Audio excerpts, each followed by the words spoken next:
Hi, Reza here.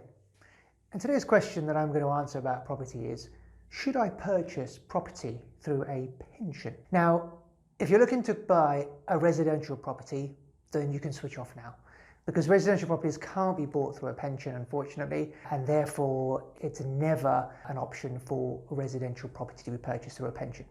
However, if you are looking at purchasing a commercial property, or if you already have a commercial property that you own, perhaps it's the premises from which you trade your business, then it's definitely worth looking at structuring the ownership or transfer to a pension that you control. When we say pensions, we normally think of big insurance companies who invest our monies and we are at the mercy of the markets. We are not in control.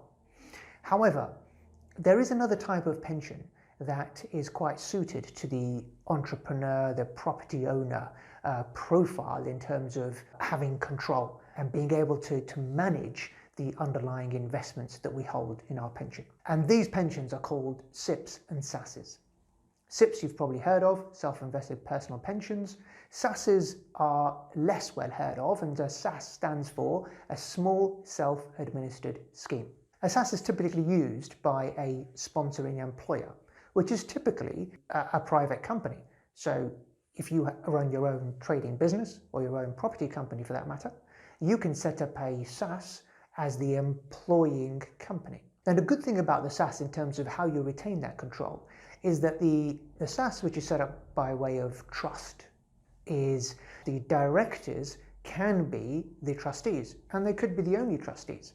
So essentially, the people that control that pension wrapper, which holds the underlying assets, are the same as their directors, as you could be you and your spouse, or you and your business partners, together as the trustees of the SAS, managing and looking after being in control of the underlying investments.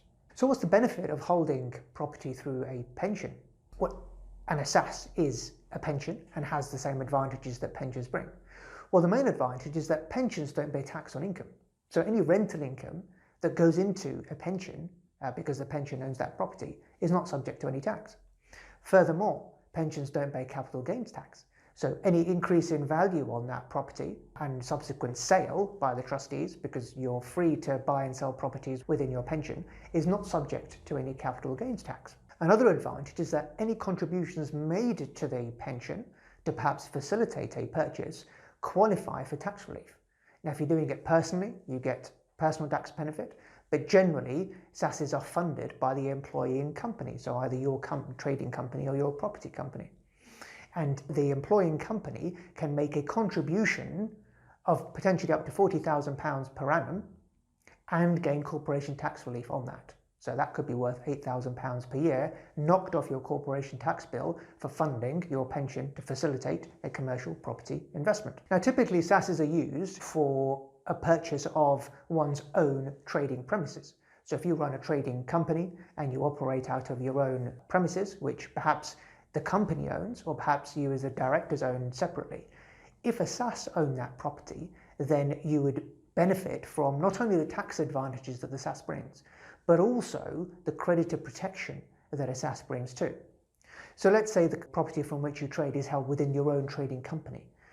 That property is susceptible to a claim from creditors should, in a worst case scenario, the company not be able to pay its debts. Taking the property out of that potential risky trading environment and putting it into a SAS gives it that layer of protection, meaning that were anything to happen to the company, your valuable property asset is protected. When the SAS owns the property, it can then lease back to the company. So the company pays your SAS the rent, which is tax-free. The company gets the corporation tax deduction on the rent, so it's tax efficient all round. Obviously, the one downside to the pension is that you can't access the money, because it is a pension after all, until retirement age, which is currently 55.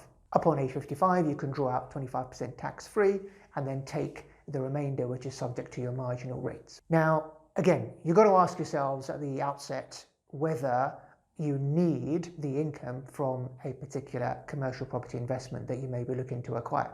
If you need the income, then SAS is probably not the route for you to go down.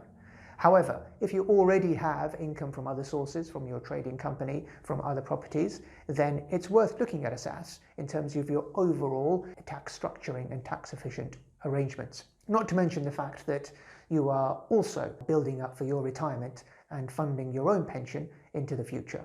And typically you would draw down on that pension when perhaps you don't have the dividends from your company anymore to rely on, when perhaps you've sold the business or exited the business or wound down, and therefore have available tax allowances to then draw upon your pension into the future. I hope that was helpful. If it was, feel free to leave a like or a comment, and I'll see you in the next video.